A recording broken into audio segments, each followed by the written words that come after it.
demolished 2 Christmas seasons in a row. Life is short. These are rare occasions. We're stopping kids from attending school. We're sowing mistrust in our institutions in a seriously dangerous manner. We're frightening people to make them comply. We're producing bureaucratic institutions that hypothetically hold public health in the highest regard, but subordinating all our properly political institutions to that end, because we lack leadership and rely on ultimately unreliable opinion polls to govern broad-scale policy at the political level. I've never seen breakdown in institutional trust on this scale before in my lifetime. I was recently in Nashville, Tennessee. No lockdowns, no masks, no COVID regulations to speak of. People are going about their lives.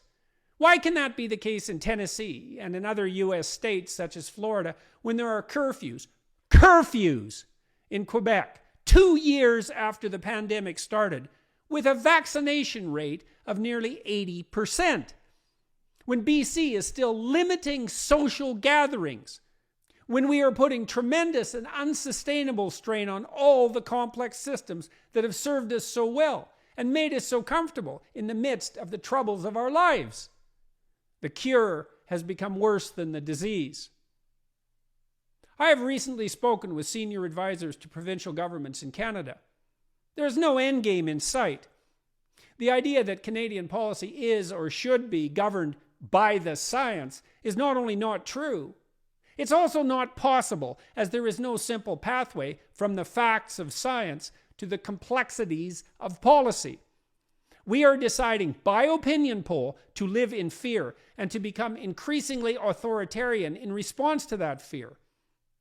That's a danger too, and it's increasingly real.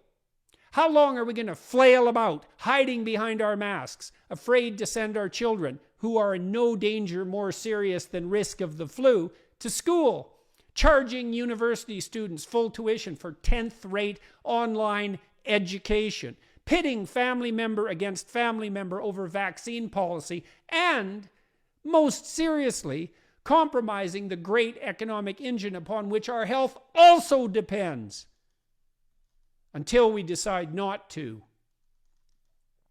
There are no risk-free paths forward. There's only one risk or another. Pick your poison. That's the choice life offers.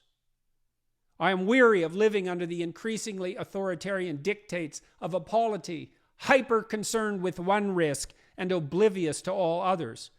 And things are shaking around us. Enough, Canadians. Enough, Canadian politicos. Enough masks. Enough social gathering limitations. Enough restaurant closures. Enough undermining of political and social trust. Make the bloody vaccines available to those who want them. Quit using force to ensure compliance on the part of those who don't. Some of the latter might be crazy, but by and large, they're no crazier than the rest of us. Set a date. Open the damn country back up before we wreck something we can't fix.